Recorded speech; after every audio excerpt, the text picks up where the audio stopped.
Jesús seguiré, pongo en él mi mirada, veo su gran amor, canto sus alabanzas, a Jesús seguiré. ¿Te sientes afligido con pena y tristeza? En el andar de tu vida, ¿quieres que alguien te sostenga en los momentos de aflicción y necesidad? Pues acude a Jesucristo, pues Él es el camino, la vida y la verdad. Con esta declaración, cuya base es el Evangelio según San Juan, capítulo 14, verso 6, iniciamos el culto a nuestro Dios en este domingo 18 de abril. Para comenzar, les invito a tener un instante de oración.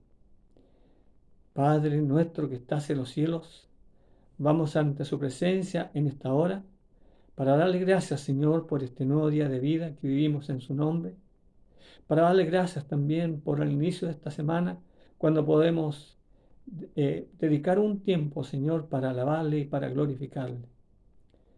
Le pedimos, oh Señor, que sea usted tomando el control de todas las acciones y por sobre todas las cosas, que lo que vamos a hacer para alabarle y glorificarle sea acepto delante de su presencia. Gracias, Señor, porque sabemos que usted escucha nuestras oraciones en el nombre de su Hijo Jesús. Amén. En el nombre de nuestra iglesia, quiero dar la más cordial bienvenida a cada uno de los hermanos y hermanas que en este momento se encuentran conectados. Que la bendición le alcance a ellos, como también a aquellos que por uno u otro motivo no pueden estar en el mismo horario, y también cierto que la bendición sea también alcanzado para aquellos hogares que muchas veces nos siguen como visitas. Que el Señor les bendiga. En segundo lugar, quiero llevarlos a meditar por un instante. El día domingo es un día especial y nos presentamos ante nuestro Señor con distintas motivaciones. La pregunta es, ¿qué traemos para alabar y glorificar a nuestro Señor? Nos presentamos con cargas de enfermedad, nos presentamos con falta de trabajo, tenemos algún vecino con alguna enfermedad, ¿cierto?, en el tiempo presente, y así podríamos seguir enumerando una serie de situaciones. Yo les ruego en este momento que dejemos todas estas preocupaciones delante de nuestro Señor, porque Él dará cierta respuesta en el momento preciso. Y concentrémonos en este momento para que alabemos y glorifiquemos a nuestro Señor con el ministerio de música de nuestra iglesia.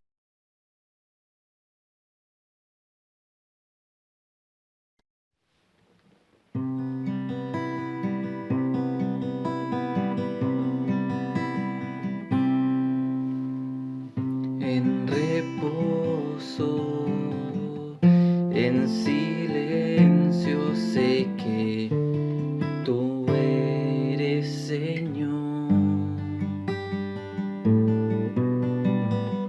Al estar en tu presencia sé que hay restauración. Al oír tu dulce voz, te seguiré, mi Rey, mi Dios.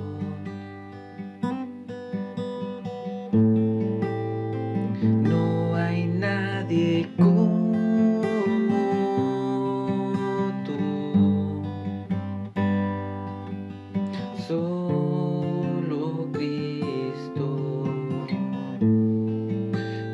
moriste por mí en la cruz.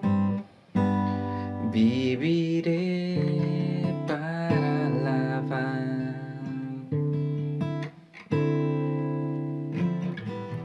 En el caos, en tormenta, sé que sigue siendo Dios. Cuando siento que soy débil, me da la gracia para seguir. Al oír tu dulce voz,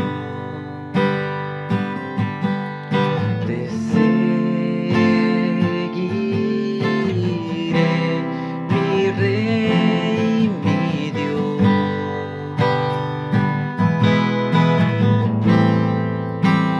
No hay nadie como tú. Solo Cristo,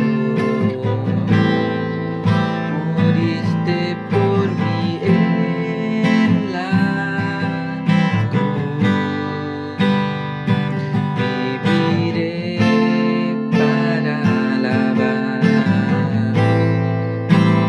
No hay nadie como tú. Solo Cristo, moriste por mí en la cruz. Viviré para alabar.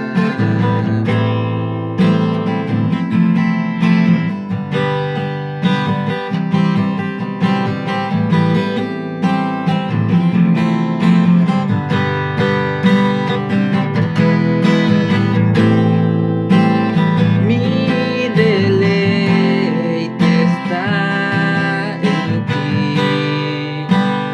mi corazón,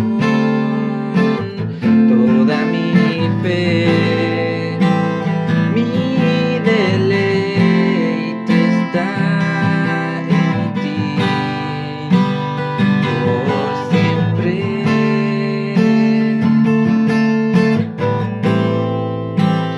Mi deleite está en ti, mi corazón, toda mi fe. Mi deleite está en ti, por siempre.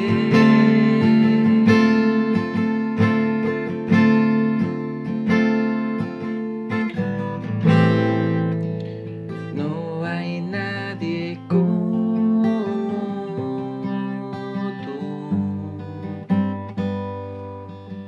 Solo Cristo, moriste por mí en la cruz. Viviré para alabar.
Dios que aún los vientos le obedecen.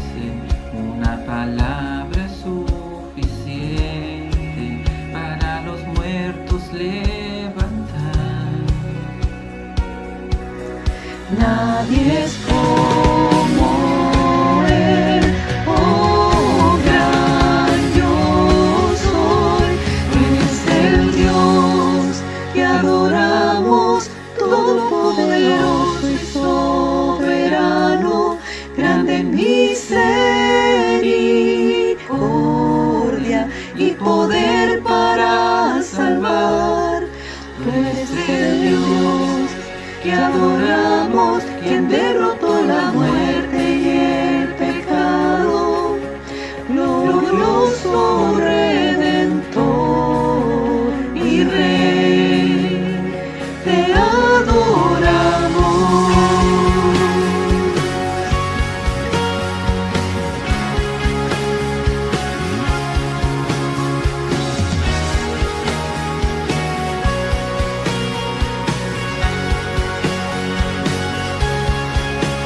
Un Dios que descendió desde su trono para llevar sobre sus hombros nuestra culpa y transgresión.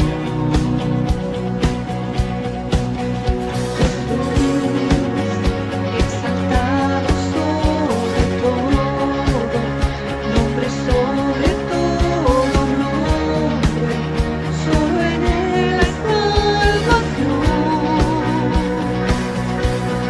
Nadie es como Él, oh gran Dios soy. Tú eres el Dios que adoramos, todopoderoso y soberano, grande en misericordia y poder para salvar. Tú eres el Dios que adoramos, quien derrotó la muerte y el pecado, glorioso Redentor y Rey, te adoramos.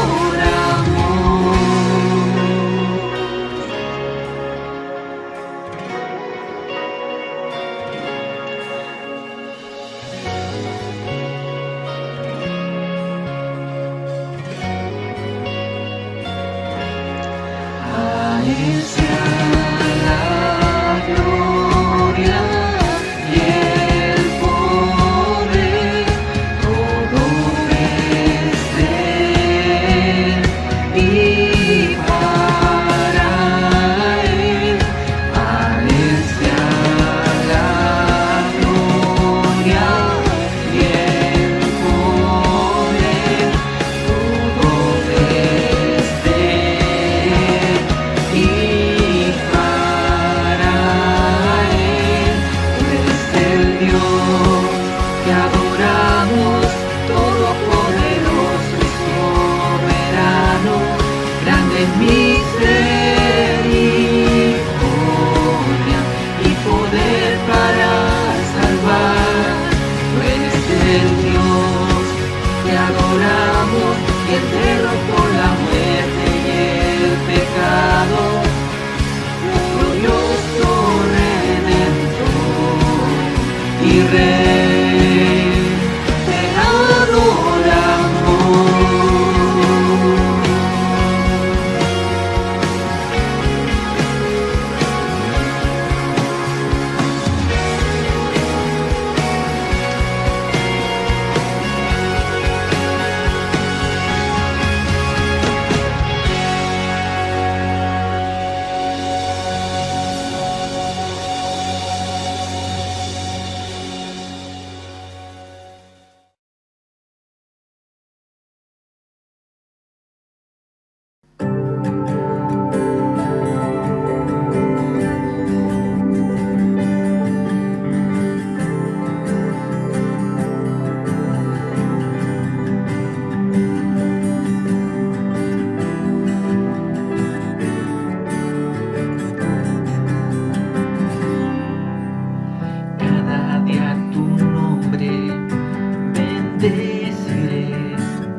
hermoso, Dios, de lo que he pensado.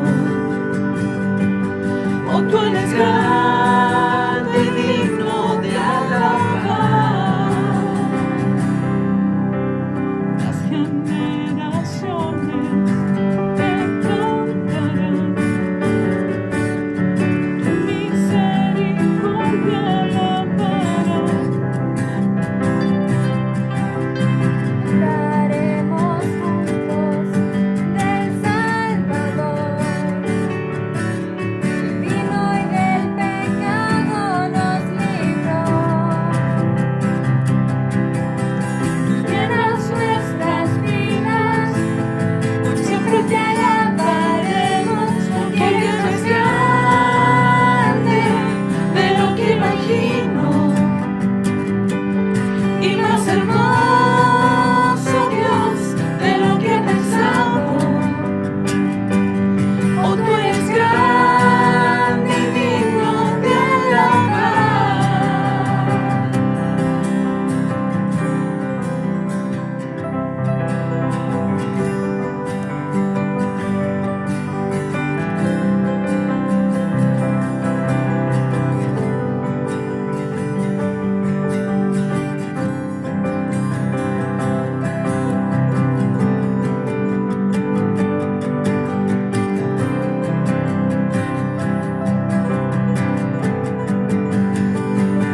Porque eres más grande de lo que imagino y más hermoso, Dios, de lo que he pensado. Porque eres más grande de lo que imagino y más hermoso, Dios, de lo que he pensado. Oh, tú eres grande y digno de alabar. Oh, tú eres grande y digno de alabar. Oh, tú eres grande y digno de alabar.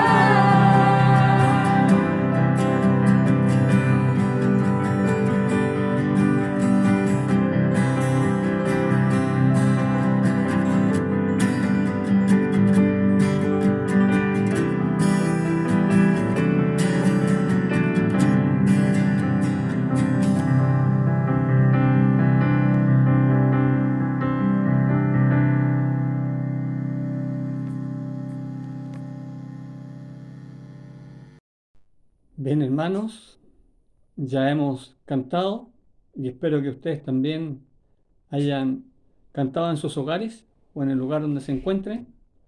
Preparémonos ahora para escuchar el mensaje de su palabra. Pero antes, permítanme dar lectura a dos porciones de la palabra del Señor.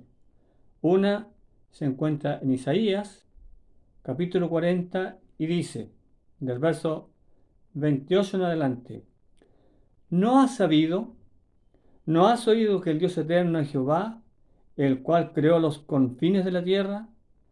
No desfallece, ni se fatiga con cansancio, y su entendimiento no hay quien lo alcance. Él da esfuerzo al cansado y multiplica las fuerzas al que no tiene ningunas.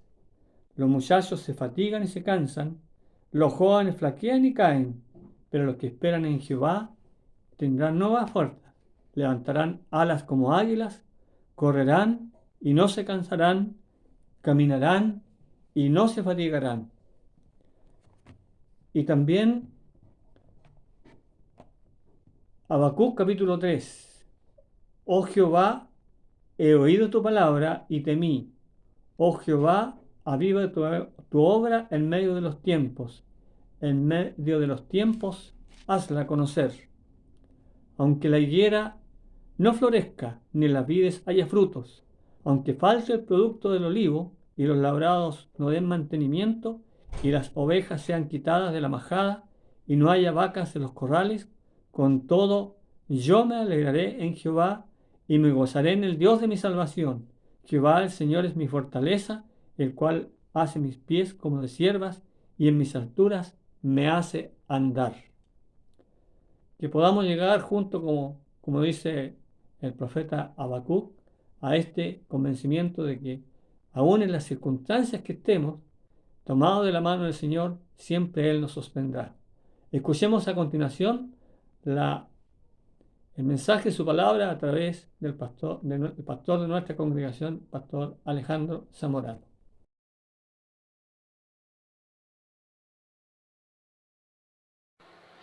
Muchas bendiciones nuevamente compartiendo este tiempo de adoración y alabanza. Cantamos al Señor, leímos su palabra, reflexionamos en este tiempo devocional y ahora nos preparamos para mirar el Evangelio de Juan, que será donde caminaremos durante todos estos meses que nos siguen, un par de semanas por delante, mirando el Evangelio, qué es lo que nos quiere contar en el día de hoy. Ha sido interesante el proceso que vivimos con Tesalonicenses, se recuerda, y por eso me he animado a buscar en el Evangelio de Juan la palabra de Dios pertinente para nuestras vidas en el día de hoy. El Evangelio de Juan, mi amado hermano, existe, creo yo, y leí algunos de los comentarios que hacen los especialistas para hacernos conocer, ¿no es cierto?, o para mostrarnos, su objetivo principal es mostrarnos que Jesucristo es el Hijo de Dios. ¿Sí? Ese es el objetivo principal de Juan. Juan escribe, ¿no es cierto?, para dar cuenta de algunas herejías que andaban dando vueltas, ya voy a referirme a ellas un poquito más adelante, y escribe este Evangelio con un solo fin. Por eso creo que es pertinente para nosotros. ¿Sabe? Que voy a escribir, voy a dar testimonio de lo que Dios ha hecho, de lo que Jesús ha hecho fijándome, ¿no es cierto?, en la figura de Jesús, para que usted crea. O sea, hay muchos elementos de Juan de los que podríamos echar mano, de la vida de Jesús que podríamos contar. Hay mucho que podríamos decir. Sin embargo, lo que quiero decir, dice Juan, ¿no es cierto?, finalmente es lo necesario para que usted crea que Jesús es el Hijo de Dios. El Dios que se nombra desde el primer versículo de la Biblia, ahora se puede conocer personalmente en el testimonio de sus discípulos. Los 4 evangelios, mis amados hermanos, comienzan colocando a Jesús dentro de un marco histórico, pero el Evangelio de Juan es el único que lo abre o que lo comienza de esta forma. Mateo, por ejemplo, comienza con la genealogía de Jesús, que lo conecta con David y Abraham y está escrito para los judíos particularmente. Marcos comienza solamente en la predicación de Juan el Bautista y nos pone históricamente en ese caminar. Lucas comienza hablándole a su amigo Teófilo, ¿no es cierto?, y nos posiciona en el nacimiento de Juan el Bautista y luego en el nacimiento de Cristo. Nos posiciona históricamente, geográficamente inclusive. Sin embargo, Juan, ¿no es cierto?, no comienza con un prólogo histórico, sino que comienza con un prólogo teológico, doctrinal, profundo y que nos obliga necesariamente a la reflexión. Es así como si Juan hablara diciendo: quiero que consideren a Jesús y quiero que consideren sus enseñanzas, quiero que consideren su vida, ¿sí? Más allá del relato biográfico de Mateo, Marcos y Lucas, Juan posiciona la vida de Cristo en razón de Dios mismo para que nosotros podamos conocerle y entregar nuestra vida a Él. Juan piensa algo así como: usted no va a entender las buenas nuevas de Jesús en su sentido más pleno a menos que lo vean, ¿no es cierto?, como yo se los voy a presentar. Juan, vamos a caminar por este evangelio y Juan nos va a decir: no quiero que vean al hecho histórico, al biográfico de Mateo, Marcos y Lucas, sino que quiero que vean al Hijo de Dios, a este Hijo de hombre que viene a estar en medio nuestro, a este Verbo encarnado que viene a hacerse parte, estar con nosotros. Jesús es Dios manifestado en la carne y sus palabras y acciones son las del Dios hombre, dice Juan. Este texto de Juan, este evangelio de Juan por el cual comenzamos a caminar a partir de esta semana, entre otras cosas, tiene algunos símbolos bien interesantes. Y el 7, por ejemplo, es un número de ellos, el 7 de los múltiplos. ¿no es cierto?, donde va colocándonos enseñanzas muy interesantes. El 7 como un número que nos habla de plenitud en la Biblia, muy simbólico por lo demás. 7 son las señales no son, que menciona Juan. Juan no les llama milagros, les llama señales. ¿Señales para qué? Ya lo dijimos, para que crean que Jesús es el Hijo de Dios.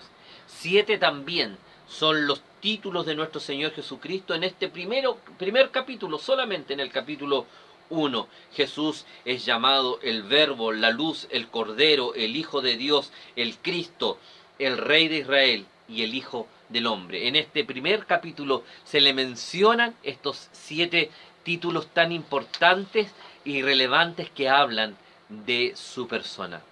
Ya lo dije, que el propósito del Evangelio se conoce por lo dicho en Juan capítulo 20, versículo 31, o 31, si no me equivoco, quiero corroborarlo con usted. Juan capítulo 20, versículo 31, sí está bien. Pero estas se han escrito, hablando del Señor, de lo que había escrito, para que creáis que Jesús es el Cristo, el Hijo de Dios, y para que creyendo tengáis vida en su nombre. Para eso se escribió este Evangelio. Y porque se escribió para eso, quiero compartirlo, porque es contingente para nosotros en el día de hoy. Porque tenemos que, al igual que Juan, ser testigos de lo que Dios ha hecho para que la gente crea que Jesús es el Hijo de Dios y creyendo en Él tengan perdón y vida eterna. Amén. Qué bueno. Ustedes saben que estoy estudiando y uno de los ramos que estoy estudiando es hebreo este año. Y ha sido bastante interesante, ha sido todo un desafío. Y en hebreo me enseñaba mi profesor que en el hebreo la palabra, el hecho de la palabra para los judíos representa a Dios mismo. Para el judío la palabra es la extensión de Dios mismo. Por eso tiene tanto valor en el Génesis cuando dice, y dijo Dios, y así y fue hecho, ¿no es cierto? Y dijo Dios, hágase la luz, y la luz se hizo. Sepárense las tinieblas del día, y así fue. Este poder de la palabra, dicen los judíos, es la extensión del Dios mismo. Es Dios mismo. Por lo tanto, su idioma tiene mucha fuerza y simbolismo en el peso aún de la palabra misma. Entonces, considerando este concepto tan judaico, tenemos que encontrarle todo el valor a lo que Juan escribe en su primera gran declaración. Juan capítulo 1, versículo 1 dice, y en el principio era el Verbo, y el Verbo era con Dios, y el Verbo era Dios. Esta tremenda declaración teológica, doctrinal, fundamental para nuestra vida, tiene sentido precisamente en quién era Juan, en un discípulo de Jesús, en el contexto cultural y religioso judío, aunque Juan no escribe para la comunidad judía, escribe para una comunidad asiática, probablemente para la iglesia en Éfeso o para las iglesias en el Asia Menor. Sin embargo, Juan escribe bajo esta lupa, bajo esta visión del poder de quién era la palabra, y comienza el Evangelio haciendo esta tremenda declaración. Pero leamos el texto, el Evangelio, es lo que vamos a mirar hoy día y vamos luego revisando verso tras verso. Desde Juan 1, desde el 1 al 8, dice, en el principio era el Verbo, y el Verbo era con Dios, y el Verbo era Dios.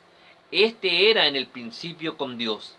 Todas las cosas por Él fueron hechas, y sin Él nada de lo que ha sido hecho fue hecho. En Él estaba la vida, y la vida era la luz de los hombres. La luz en las tinieblas resplandece, y las tinieblas no prevalecieron contra ella. Hubo un hombre enviado de Dios, el cual se llamaba Juan. Este vino por testimonio, para que diese testimonio de la luz, a fin de que todos creyesen por él. No era él la luz, sino para que diese testimonio de la luz. Dejémoslo hasta ahí en el día de hoy. Juan comienza el Evangelio hablando acerca del Verbo, pero no explica al principio quién o qué es el Verbo, sino que plantea una posición y una radicalidad respecto de su declaración. El verbo, la palabra, ¿no es cierto?, es una unidad del lenguaje mediante la cual nos expresamos. Pero ya se lo dije, en la cultura judía la palabra era la representación de Dios mismo. Juan no estaba hablando del lenguaje como tal, claramente, sino que estaba hablando de una persona. Esta persona es el mismo Señor Jesucristo, el Hijo de Dios. Dios se ha expresado plenamente a la humanidad en la persona del Señor Jesús. Al venir al mundo, Cristo nos ha revelado perfectamente a nosotros cómo es Dios. Al morir por nosotros en la cruz, Cristo nos ha comunicado cuánto nos ama Dios. Por eso decimos que la palabra es la expresión de Dios. Jesús es la palabra, es esta palabra que se expresa, que nos habla de Dios y del amor que Dios tiene para nosotros. De esta manera Cristo, creo yo, es la palabra viviente de Dios al hombre, la expresión de los pensamientos de Dios, escribió alguien por ahí. Y comienza de esta forma. En el principio era el verbo.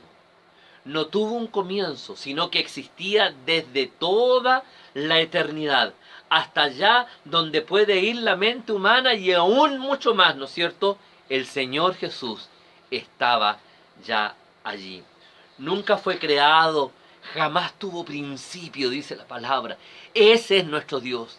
Una genealogía para Juan, conociendo él los otros escritos que ya existían, pero para Juan una genealogía como hizo Mateo, o una genealogía como coloca Lucas en algún momento, ¿no es cierto?, estaba absolutamente fuera de lugar en el Evangelio, en lo que él quería contar. Él no quería... Él quería ser relevante, que Jesús era el Hijo de Dios y aún más que era Dios mismo, que era la expresión de Dios que había venido al mundo para hablarnos de Dios, para mostrarnos a Dios, para darnos a conocer a Dios y restablecer nuestra relación de comunión con Él. El Verbo estaba con Dios, tenía una personalidad separada y distinta. No era meramente una idea, no era un pensamiento, un tipo en concreto, sino una verdadera persona que vivía con Dios. Y esto ya nos complica muchas veces nuestro entendimiento y es uno de los misterios que aparecen en las Escrituras. El versículo termina diciendo, y el Verbo era Dios. No solamente moraba con personalidad distinta al lado de Dios Padre, sino que Él mismo era Dios.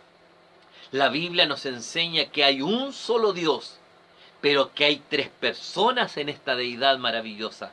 Dios Padre, Dios Hijo y Dios Espíritu Santo. Y estas tres personas son Dios y son un solo Dios. Eso creemos y eso declaramos.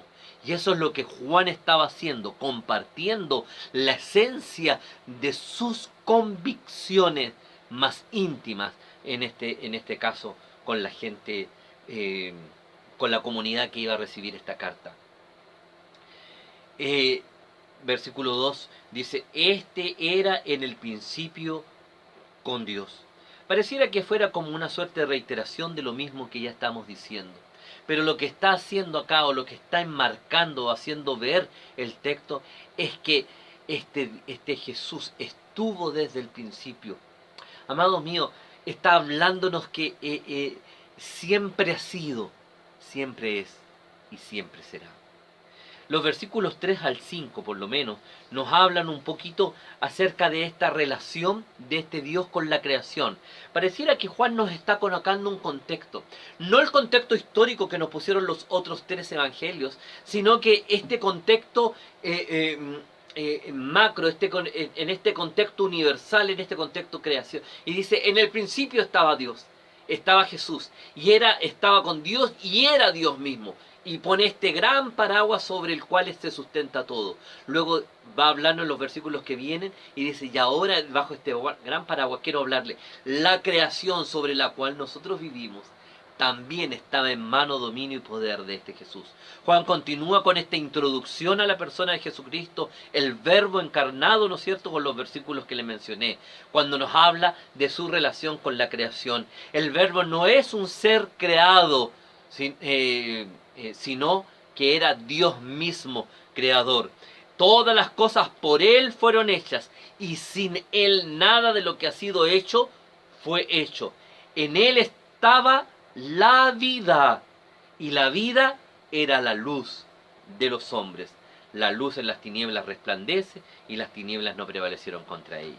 Este argumento de que el Señor siempre estuvo es relevante para lo que Juan estaba diciendo. Juan estaba luchando contra las herejías de ese tiempo que decían que Jesús no se había nunca encarnado. Y él dice, sí, se hizo carne, pero no quiero que olviden quién es este Jesús. Este argumento nos va a preparar el camino para entender un poquito, creo yo, de por qué vino el Verbo a la tierra en forma humana. Juan considera unos atributos del Verbo en estos 3 versículos que tienen que ver con su poder absolutamente creador. Déjeme ver primero, rápidamente, en esta relación de este Cristo de este Verbo, ¿no es cierto?, con la creación como creador, como Dios mismo.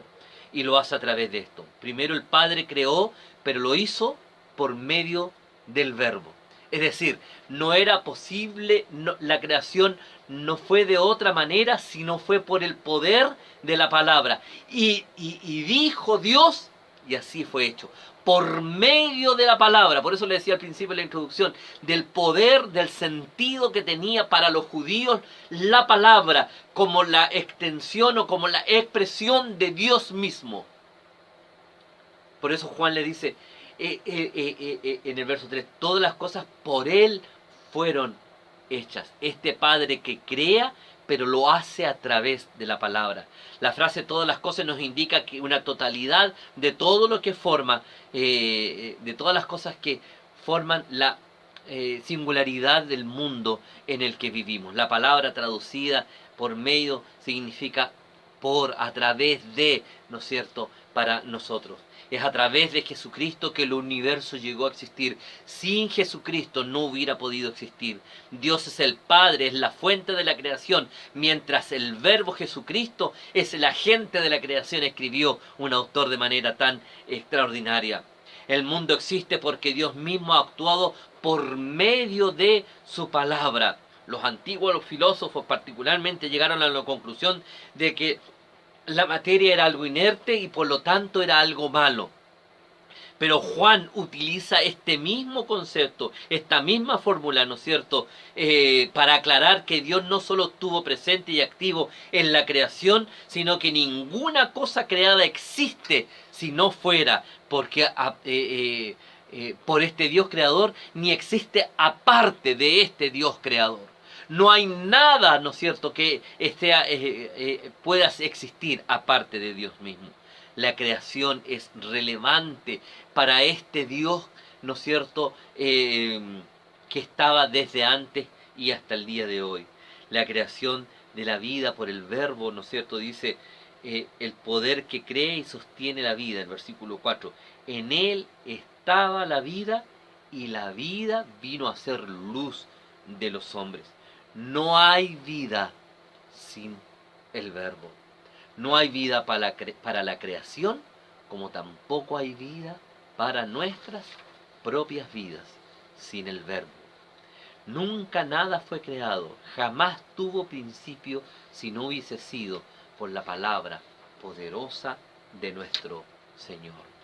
Pero en este texto la referencia a la creación que llega a tener vida a través del poder creativo de Dios, la única razón por la que hay vida en las cosas es porque existía el Verbo, el Cristo, nuestro Señor. Jesús vino para darnos vida y vida en abundancia, dice en Juan 10:10. Vino a darnos vida a través de la muerte, dice Juan 3:16. Y Él viene a evidenciar que los que le seguimos tenemos vida, según nos cuenta en Juan capítulo 5. Es decir, para Juan la palabra vida, el concepto de vida, es tremendamente significativo. Lo menciona permanentemente, y esta vida dada exclusivamente en Jesús o a través de Jesús. Aparece entonces en esta introducción tan interesante, tan teológica y tan doctrinal, aparece un nuevo elemento. Dice el versículo 4, en él estaba la vida, hasta ahí vamos bien, y aparece esta nueva figura, y en la vida, y la vida era la luz de los hombres. No es incorrecto entonces decir que la luz es vida. Jesús es la luz del mundo. Jesús es vida también para nosotros, como le acabo de mencionar. La luz da vida y la vida es luz. Mire qué interesante, mire qué hermoso el juego de las imágenes, de las figuras para nosotros, para que aprendamos, para que conozcamos, ¿no es cierto?, quién es nuestro Señor. Las primeras palabras pronunciadas por Señor en las Escrituras se encuentran precisamente en Génesis 1:3, donde dice, y sea la luz, y entonces la luz fue hecha. Aquí en Juan podemos ver que el verbo es la fuente de la luz. Toda la luz que existe, andemos o no en ella, se la debemos a la palabra, al verbo. Andemos o no andemos en la luz está allí y se la debemos al Señor, a Jesús, el Señor de la vida, que lleva la luz. Versículo 5 es un versículo un tanto difícil de traducir o de interpretar, según algunos especialistas. Dice, la luz en las tinieblas resplandece y las tinieblas no prevalecieron contra ella. Está diciendo, ¿no es cierto?, que en la oscuridad de las tinieblas de un mundo sin Dios, ¿no es cierto?, vino esta luz, y esta luz fue capaz de brillar más fuertemente que la oscuridad que estaba alrededor. La luz que brilla, que jamás deja de brillar, que es luz para los hombres, ¿no es cierto?, en el mundo en el día de hoy. Una luz que brilla aún a pesar de los ataques, de las tinieblas sobre él. Esta figura nos habla de que el Señor vence esta luz y nos permite a nosotros tener iluminado nuestro alrededor, nuestra vida, nuestro todo, cuando confiamos y descansamos en Él. Entonces, a partir de esta palabra, aquellos que vivimos y descansamos en el Señor, difícilmente debiéramos tener problemas con la oscuridad, con las tinieblas. ¿Sí?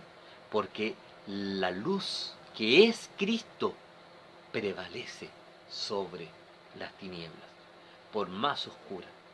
Amado, a veces sentimos que los días para nosotros son muy oscuros, son densos, son donde no vemos nada y no vemos nada a nuestro alrededor. La enfermedad, el dolor, la pena, el desencanto, la desesperanza, nos lleva a mirar a nuestro alrededor todo oscuro. No tiene nada sentido, no hay esperanza para nada. Y el Señor, ¿sabe?, nos enseña, nos refuerza en esta palabra, que a través de Cristo, en Cristo, por Cristo, vamos a tener luz en nuestra oscuridad. Hasta aquí viene este relato tan hermoso.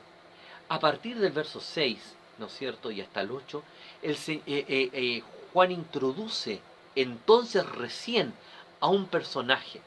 Aún no lo sitúa geográficamente, sino que viene a hablarnos de la misión, de la esencia del personaje.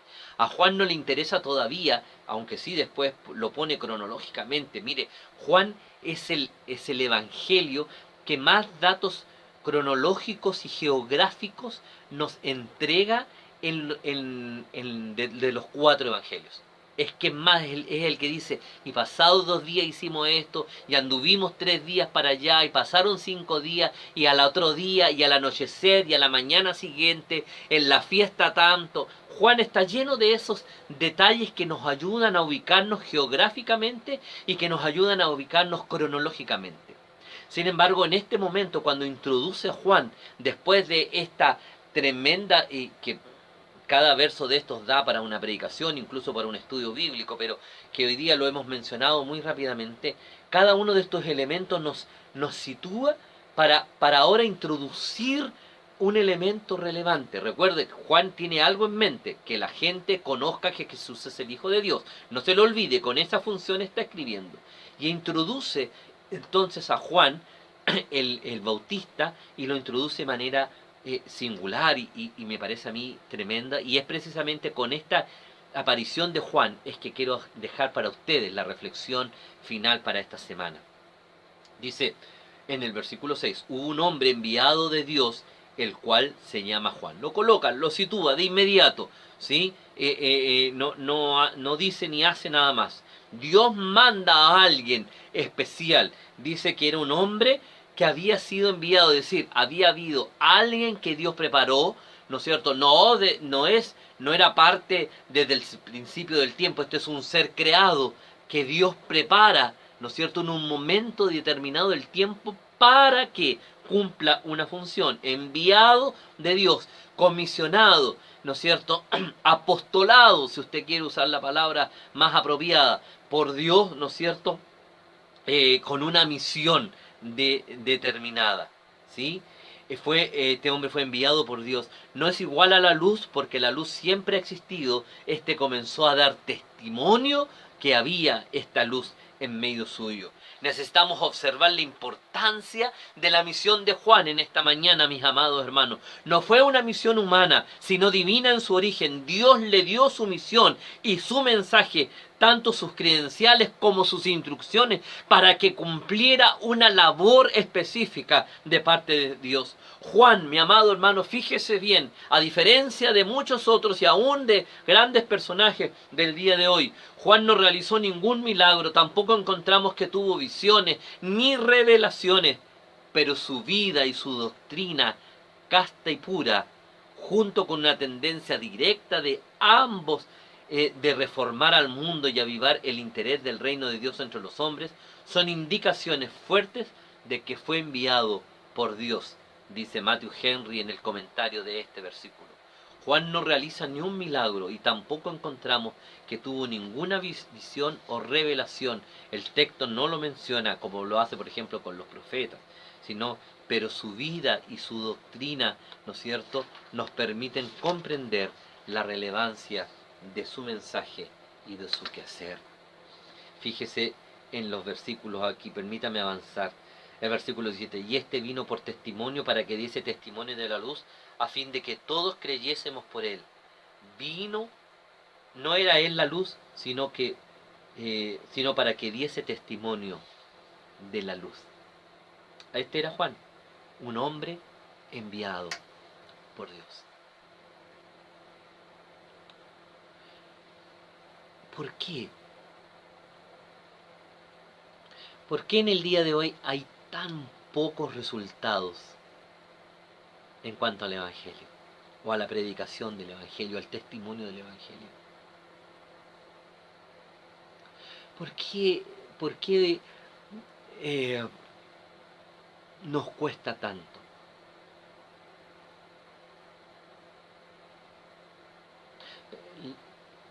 Te hago esta pregunta, mi hermano. Piensa en tu vida, no pienses en otro, piensa en tu vida. ¿Cuándo fue la última vez que alguien creyó en Cristo a través de tu testimonio, de tu predicación? ¿Cuándo fue la última vez que predicaste de Cristo, indistintamente si creyeron o no, pero hablaste, diste un testimonio de Jesús como Señor, como Mesías, como Salvador?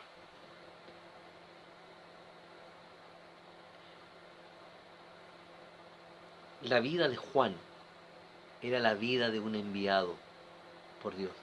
Leía un libro esta semana y en él el autor, respecto de las misiones, de las tareas, de los ministerios que Dios coloca en nuestra vida, el autor decía que en la vida de cada creyente Dios pone un ministerio al cual nos prepara de antemano, aún físicamente. Cada uno está para hacer lo que corresponde. Dice que al profeta le dice que mi embrión vieron tus ojos, dice el profeta, aún en lo oculto fui formado, ¿sí? Ahí adentro, desde allá tú me llamaste, tú pusiste, tú sabías la misión que había para mí. Y crea aún nuestros cuerpos adecuados para la función, para el ministerio, para la tarea que Él puso sobre nuestros hombros. Ni eso se le fue al Señor, se le olvidó, oh chuta, no me di cuenta que esta persona iba a tener problemas o para hablar, o iba a tener problemas para expresarse, o iba a tener problemas, alguna carencia física, inclusive intelectual. No, al Señor no se le pasó. El Señor lo tenía absolutamente claro. Te creó con aquello, aún con las carencias.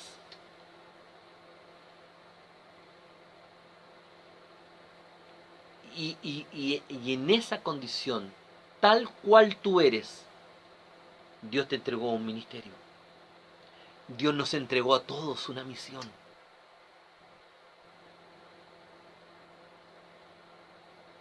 Y esta misión precisamente tiene razón con los primeros 5 versículos.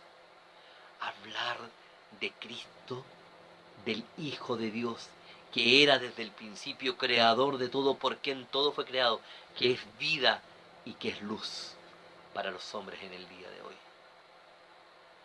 La vida de Juan el Bautista, mis amados hermanos, en la vida de Juan el Bautista encontramos la respuesta positiva a la pregunta que te planteo: ¿por qué hay tan pocos resultados? La respuesta positiva, ¿no es cierto?, es porque a lo mejor la respuesta es porque nos falta vidas más entregadas, como la de Juan el Bautista, para que hayan resultados para el Señor. Este Juan el Bautista significa precisamente don o regalo de Dios. Juan vino para dar testimonio, dice el versículo 7. El término dar testimonio es de mucha importancia en este evangelio, debido al hecho de que el Antiguo Testamento se establece la necesidad de múltiples testigos de la luz. Y hasta ahora no había nadie que había venido a ser testigo, o sea, múltiples testigos para que la palabra fuera valedera.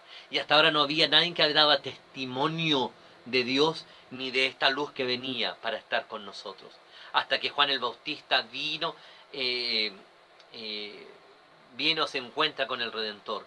Y entonces le da testimonio. Juan es el que dice: he aquí, este es el Cordero de Dios, de quien yo les hablaba. Él es, de quien yo no soy ni siquiera digno de desatar la correa de su calzado. Juan asume con prioridad o con prestancia su calidad de testigo del Señor, y asume con entereza su labor, asume los costos y el desafío que esta labor implicaba. Entiende que tiene una misión que ha sido puesta y dada por Dios mismo. Su ministerio consistía, dice Juan el evangelista, dice que su ministerio consistió en dar testimonio de la luz. Por eso es tan interesante este planteamiento que hace Juan al comenzar.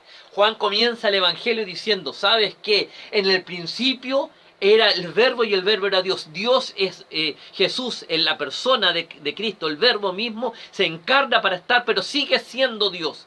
Este Dios que es la palabra poderosa de la creación, que es vida, y esta vida que es luz para nosotros.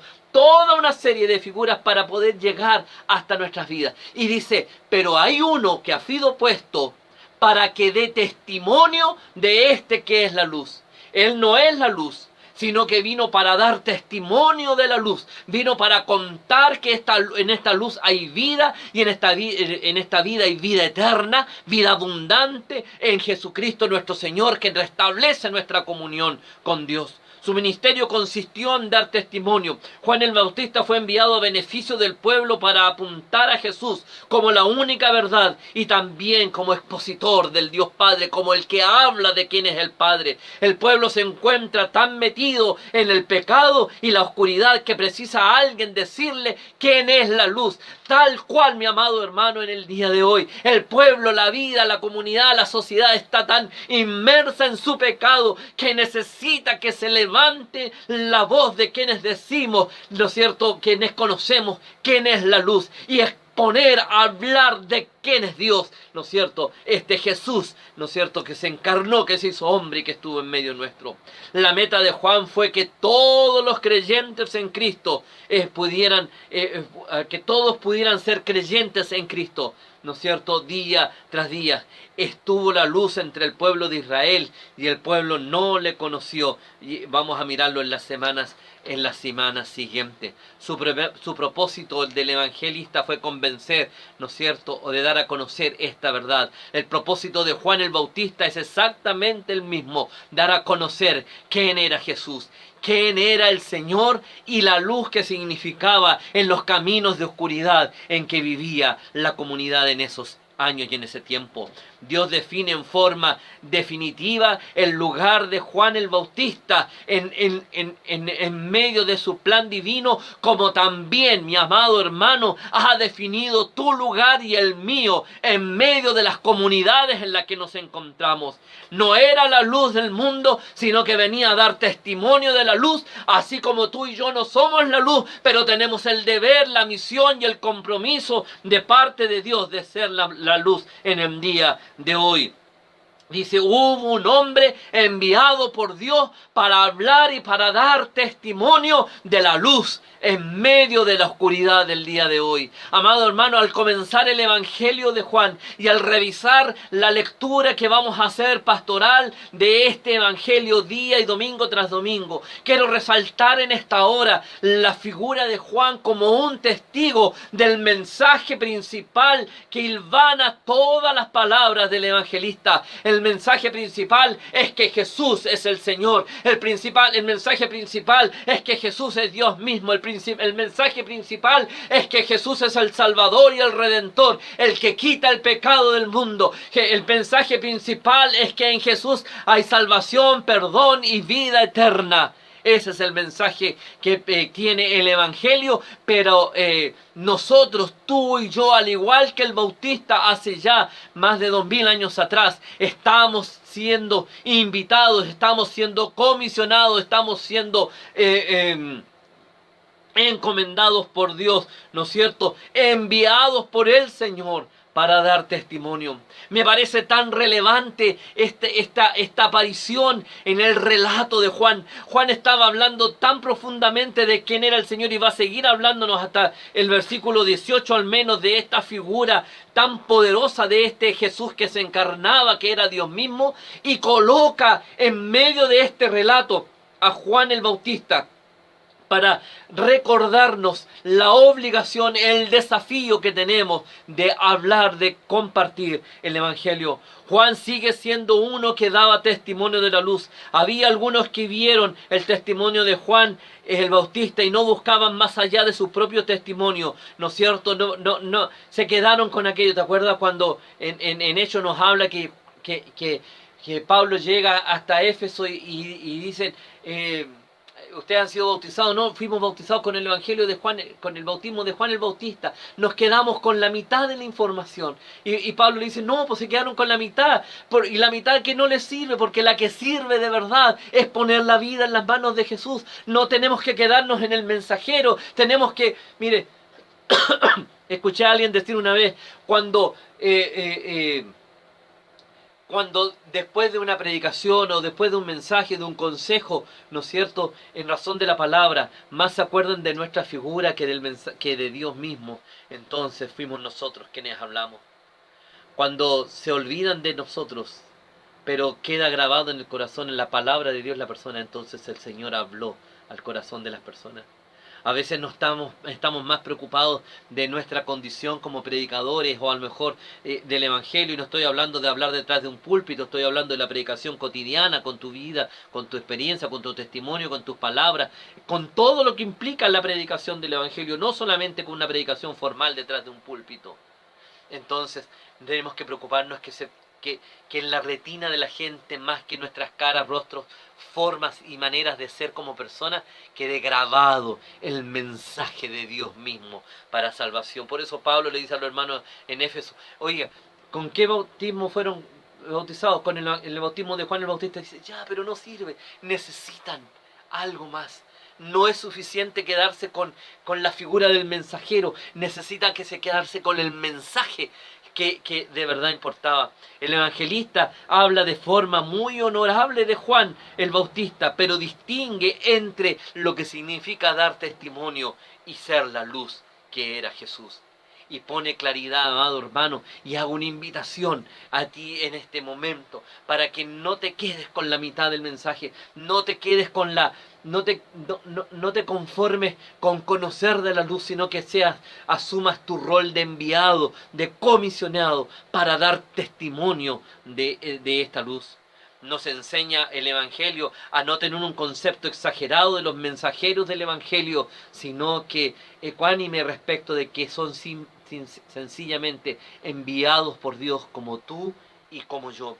El propósito de Juan el Evangelista y Juan el Bautista es esencialmente el mismo: dar testimonio de la luz. ¿Y cuál es tu propósito de vida, mi amado? ¿Cuál es tu propósito de vida?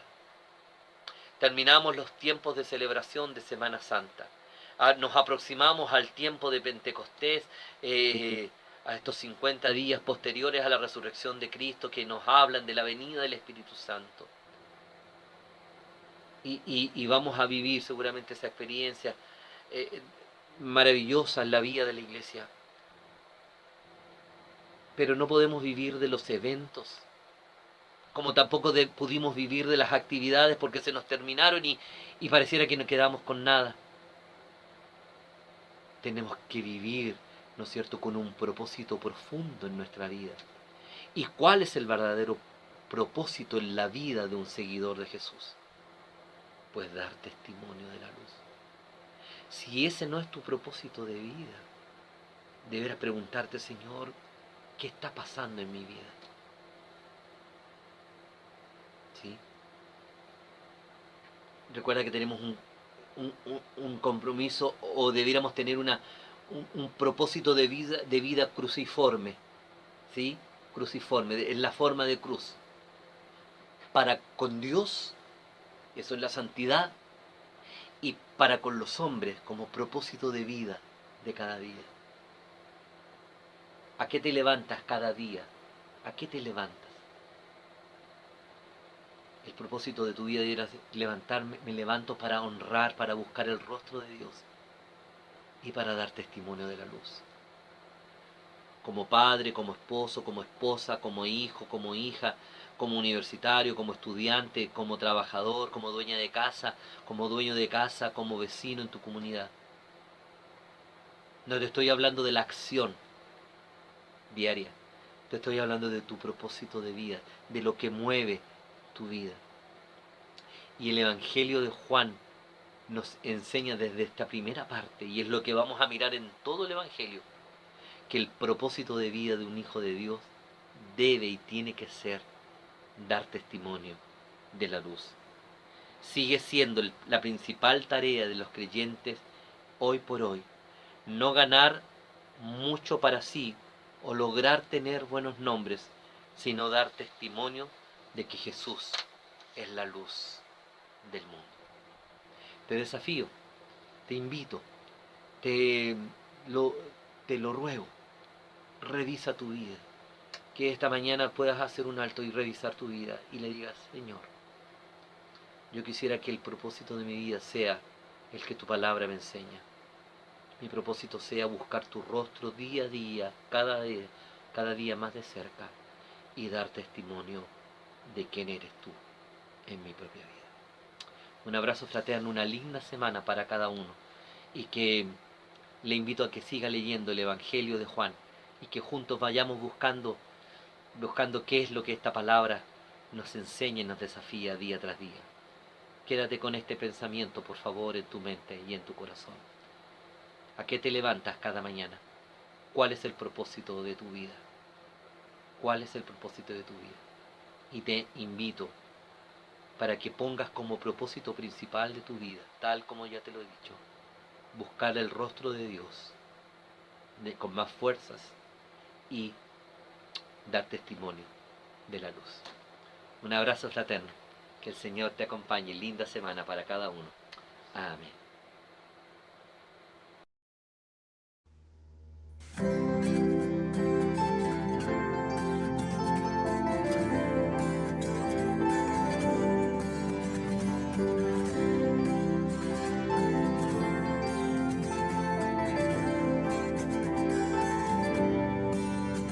las cadenas de la muerte me quitó.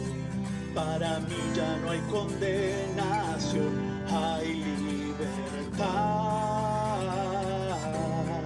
libertad. Siendo esclavo del pecado me libró y en la cruz compró mi redención y libertad, libertad. Rompió mis cadenas, me dio vida nueva y al fondo del mar echó mi maldad. Lavó mis pecados y me ha perdonado. Solo en el nombre de Jesús hay libertad.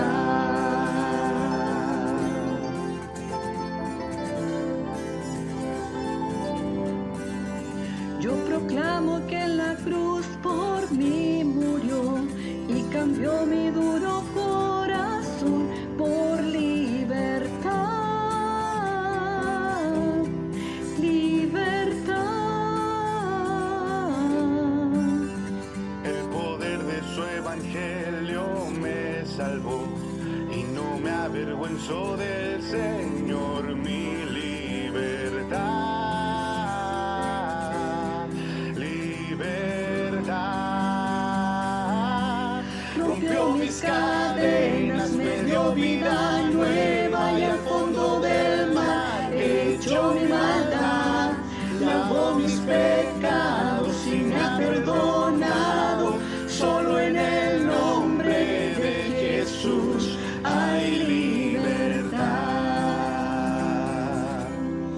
Al que el Hijo hace libre, es libre en verdad. Al que el Hijo hace libre,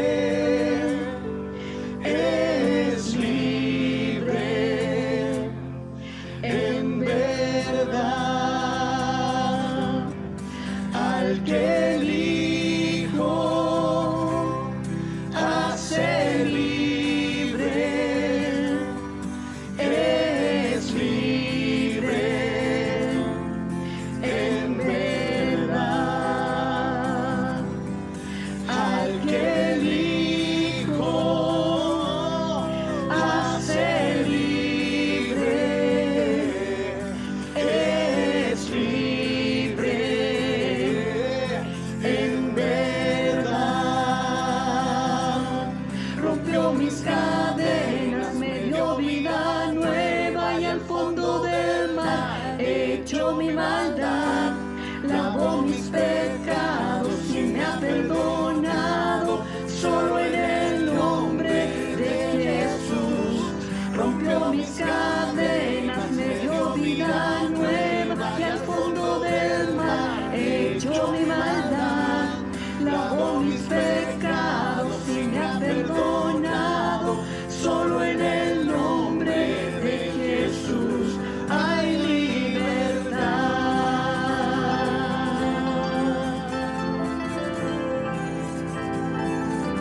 Hay libertad.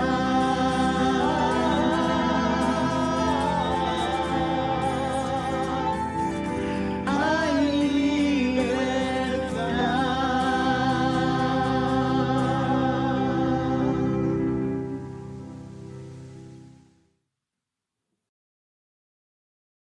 Bien, hermanos, estamos llegando ya al término de este culto y espero que haya sido de bendición para sus vidas. Para ir terminando, les invito una vez más a tener un instante de oración. Padre nuestro que estás en los cielos, vamos una vez más ante su presencia para darle gracias al Señor por su compañía durante este culto que hemos elevado a su nombre. Gracias, Señor, por las alabanzas que hemos cantado. Gracias porque hemos podido comunicarnos a través de la oración con su presencia. Gracias, Señor, también por el mensaje de su palabra. Esperamos que este mensaje, Señor, también sea atesorado en nuestras mentes, en nuestros espíritus, y lo podamos poner también en práctica en nuestra vida cotidiana. Que esta semana, Señor, sea usted tomando el control de nuestras vidas, en todo nuestro accionar, y sea usted dirigiendo, Señor, y sustentando también nuestras vidas conforme a su voluntad. En el nombre de su Hijo Jesús, amén. De esta manera, hermanos, damos por concluido el culto y espero que el Señor les acompañe durante toda la semana, que sea bendiciendo sus vidas y que sea también guiándoles y sustentándoles en todo el quehacer de la semana. Que el Señor les bendiga. A Jesús seguiré, pongo en él mi